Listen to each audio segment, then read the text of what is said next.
Did I cheat the system? Maybe. Now I don't know how to pronounce this name. Hi, I'm Lottie and welcome back to my BookTube. Today I thought I would tell you my reading list for 2021, and I know it's March. I know I'm a bit behind. This kind of video normally comes in January when, everyone's starting new books, new year, But I was rereading Harry Potter and I've only just finished them. So I'm doing it now. You can judge me all you want. I'm sorry. I'm doing the Pop Sugar Reading Challenge 2021 and it was brought to my attention by Literary Lizzie on YouTube, so thank you for that. I had a look through my bookshelves and I've mostly picked books that I already have, which, that I can kind of relate to the titles it's given. So I'm getting through my bookshelves, my huge to-read list, as it were, which I'm very excited about. There are some that I didn't have anything that kind of related to the prompts given, so I've gone on my Kindle. So I'm just going to get started. So the first prompt on the list is a book that's published in 2021. So last year I read the first two books in a series by Holly Jackson. The first being A Good Girl's Guide to Murder, and then the second one, Good Girl, Bad Blood, I think it's called. So she's written the third and final book in this trilogy called As Good as Dead, and it comes out on the 5th of August, so I'm very excited for that. The second prompt on the list is an Afrofuturist book. I didn't know what this meant, so I had to Google it. And I didn't really understand it fully, so I went on Pop Sugar's website to their list, and they have a few books for each prompt, which is very handy if you're like me and you don't quite understand what something means. So I have chosen Rosewater by Tade Thompson, and I'm getting it on my Kindle, so there you go. The third prompt on the list is a book that has a heart, diamond, club or spade on the cover. So I have chosen Hard Time by Sean Attwood, who actually came to my school, I think in year 10, and I read a segment of one of his books out in front of my year group with my friend, and we dressed up in striped prison outfits, and this isn't fiction, obviously this is a real story, but I can't wait to read this because it's been so long since he gave me the book. He gave me a signed copy. So I'm really excited for that. The fourth prompt on the list is a book by an author who shares your zodiac sign. So I have chosen a book that I found in my bookshelf called Vagabonds by Josephine Cox, who actually, her birthday was a day after mine. So her birthday is the 15th of July, she was born in 1938. Sadly she died last year on the 17th of July 2020.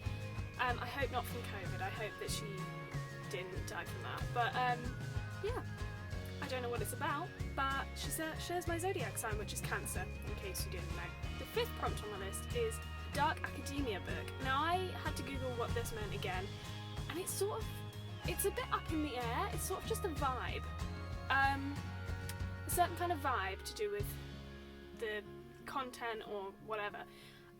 So I had to find a few examples, and apparently To Kill a Mockingbird by Harper Lee is a dark academia book. So I had that on my bookshelf, I've had it for years, haven't read it.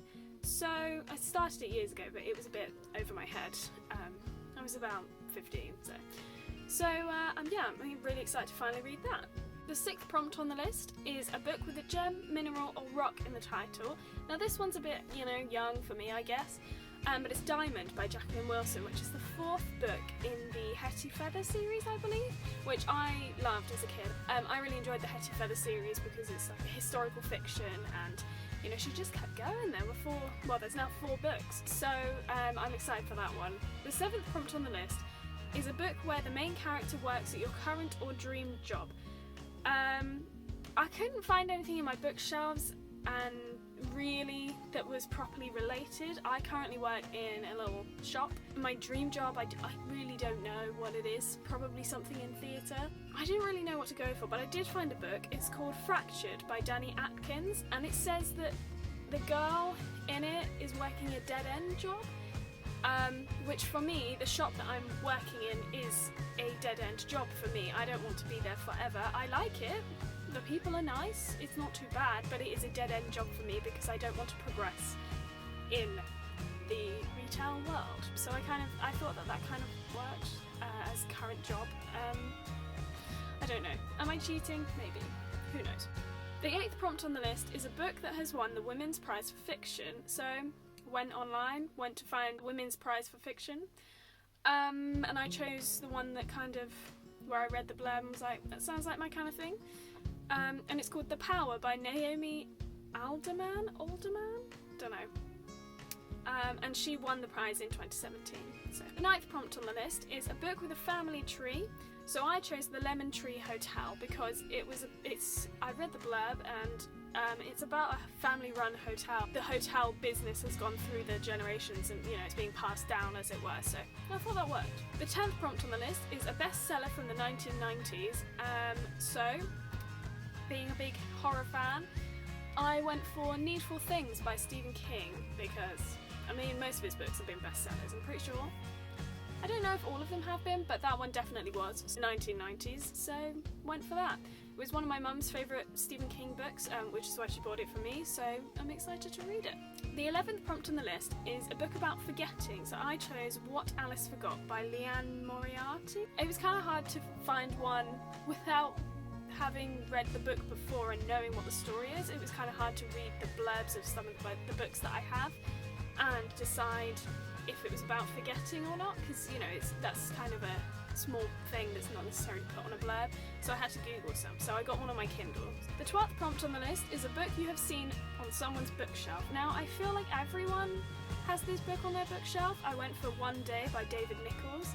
Obviously it was made into a film, and I feel like everyone at some point has had this book on their bookshelves. I see it like every person's house I go to. Not now, obviously, but everyone's house I go to is always there. It's orange. It's kind of an obvious spot, which is maybe why it feels like every bookshelf I've seen, it's there because it's bright. And I haven't read it, but I've seen the film, so I'm hoping that I like it. The 13th prompt on the list is a locked room mystery. So obviously classic that I have not read any books by this author actually. But an absolute mystery classic author, as it were. I went for Murder on the Orient Express by Agatha Christie. The 14th prompt on the list is a genre hybrid, so I went with Little Women by Louisa May Alcott.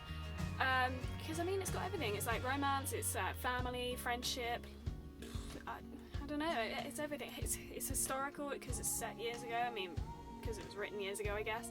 I think most books these days are genre hybrids. Like, I don't know if you could, unless it's like a steamy romance, I feel like it's hard to stick to one kind of genre. The 15th prompt on the list is a book set mostly or entirely outdoors, and I've gone for Coyote Moon. Coyote? I'm so sorry, I just read that wrong. Totally wrong. Coyote Moon by Martin Booth. That's been on my bookshelf for years, and it's about the Wild West and a young boy that is I want to say a cowboy.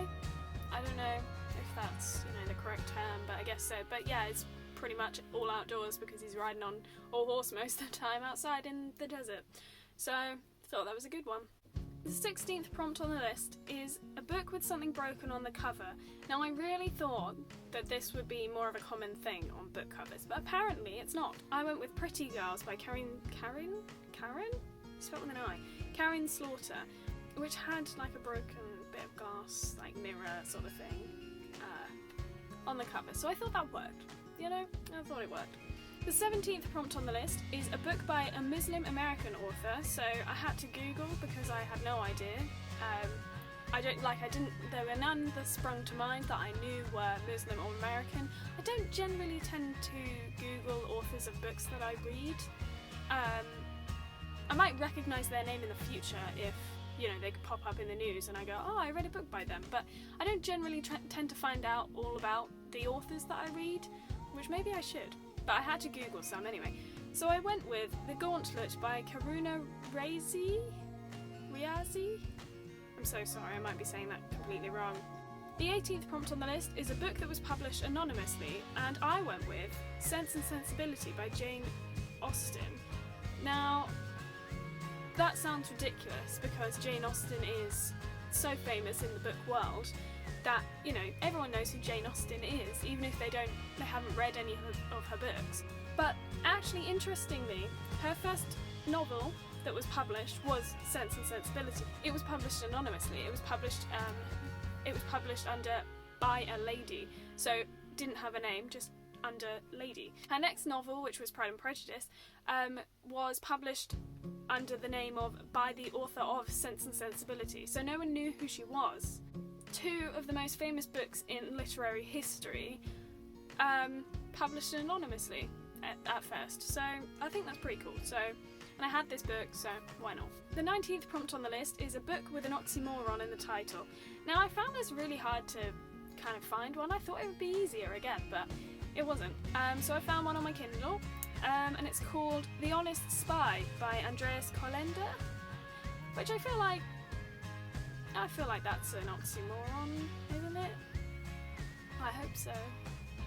I feel like I might have not done so well with this one, but we'll find out. The 20th prompt on the list is a book about do-overs or fresh starts, and I went with The Witness by Nora Roberts, which I read the blurb, and basically it's about a girl who, when she was younger, witnessed like a massacre, I think it was like a murder by the mafia or something, and she was sent away, and she got a new identity, and she was protected, and yeah, so it's about a do-over, fresh start. The 21st book on the list is a magical realism book, so I went with The Secret Zoo by Brian Chick, because basically, yeah, it's set in a zoo, but it's magical. So, that works. The 22nd prompt on the list was a book set in multiple countries, and I went with 1000 Stars and You by Isabel Broom, which is about holidays and stuff, so multiple countries. The 23rd prompt on the list is a book set somewhere you'd like to visit in 2021. My plan for 2020 was to go to Ireland, so I chose a book called Always on My Mind by Colette Cadell. I chose it because it's set in Dublin. It's about a wedding that's going to happen in Dublin, and that was my plan for 2020, so yeah. The 24th prompt on the list is a book by a blogger, vlogger, YouTube video creator, or other online personality. Now this also ties in with the first prompt, which was a book published in 2021. So I've chosen With This Kiss by Carrie Hope Fletcher, which comes out in August, and I have the rest of Carrie's books up here, apart from one. I don't have her most recent one. So I'm very excited. I normally buy her books anyway, so I thought that works for this prompt, so I can't wait to read that. It looks good. It's an interesting concept. The 25th prompt on the list is a book whose title starts with a Q, X or Z. Now I chose Queenie by Candice Carty-Williams, which was a big book last year with all the Black Lives Matter stuff going on, and a little bit before that as well. I feel like everyone at one point was reading it, and I bought it and then didn't get around to reading it, so I'm excited to read that one. The 26th prompt on the list is a book featuring 3 generations, grandparent, parent, child, etc. So I went with Leap of Faith by Danielle Steele. So it's got a kid, it's got her parents, and then it didn't have, the grandparents were already dead, so, you know, but it's got the grandparents, one of the grandparents' sisters, so a great aunt, so I feel like that's 3 generations. That works, and I really, really was trying to find books in my shelves, and I thought, that works for this, it's fine. The 27th prompt on the list is a book about a social justice issue. Now, I went with Why I'm No Longer Talking to White People About Race by Rennie Edo-Lodge, which again, obviously it was a massive deal last year, the Black Lives Matter movement, and I feel like everyone was reading it. Again, I bought it at the time and then never got round to reading it, but this year is the year. The 28th prompt on the list is a book set in a restaurant, so I went with The Dinner List by Rebecca Searle, and it's basically about, you know, when people ask the question, oh, if you could have 5 other people at the dinner table, dead or alive, who would you choose? And most people are like, oh yeah, famous actor this, famous singer that, you know. It's about someone who's in a restaurant and Audrey Hepburn walks in. Yeah, sounds interesting. The 29th prompt on the list is a book with a black and white cover, so I went with The Night Circus by Erin Morgenstern, which, I mean, if you just look at the cover, self-explanatory really. And I've been meaning to read this book for ages. I bought it like 2 years ago, I think. The 30th prompt on the list is a book by an Indigenous author, which I double checked. I googled the definition, I googled authors that are Indigenous. I went with Catching Teller Crow by, now I don't know how to pronounce this name, by Amberlynn and Ezekiel Quemulina. That might totally be wrong, I'm so sorry, but that is what I chose from the list of Indigenous authors. 31st prompt on the list is a book that has the same title as a song. So obviously this is the title of many songs. I went with Mercy by Jodi Picoult. You know, you've got Amy Winehouse, you've got Shawn Mendes, the list goes on. The 32nd prompt on the list is a book about a subject you're passionate about. And this sounds weird, but I chose Murder on the Sea by Julie Wassenaar?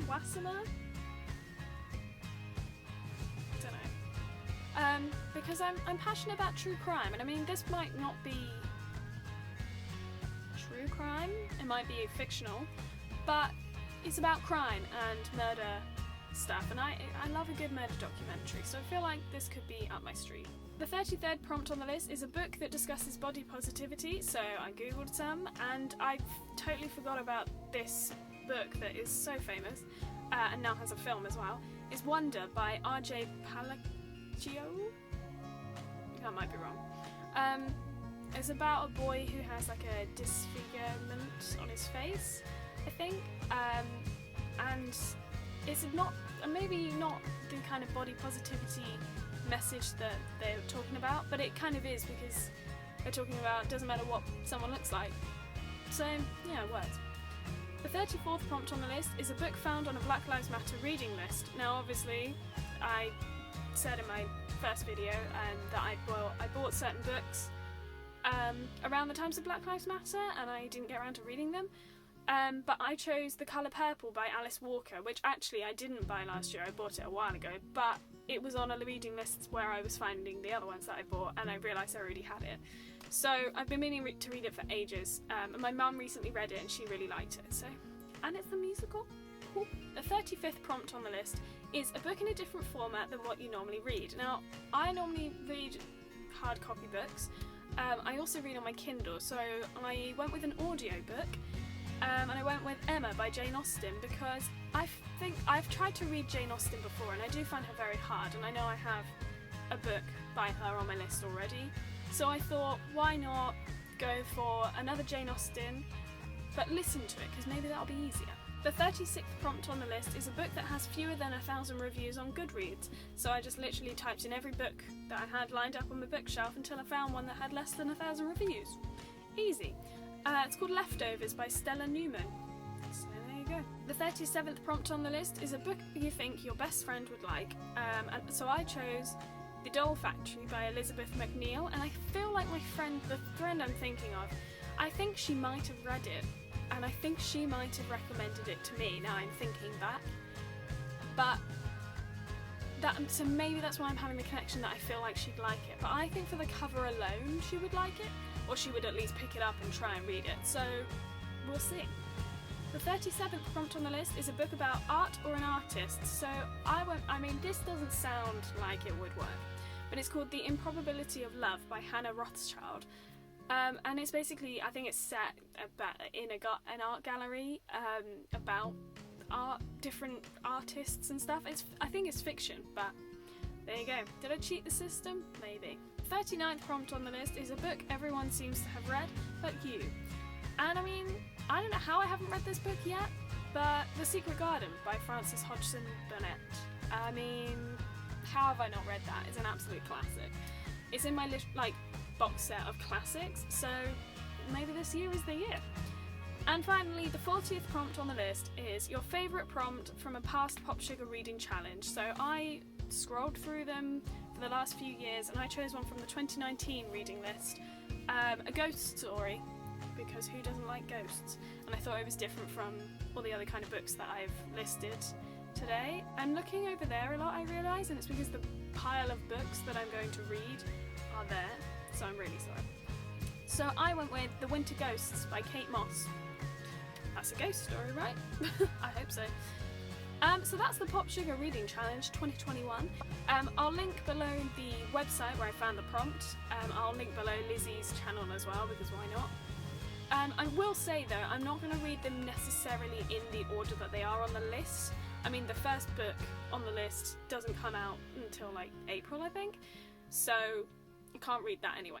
So happy reading, I guess, and I'll see you soon with another video. Bye!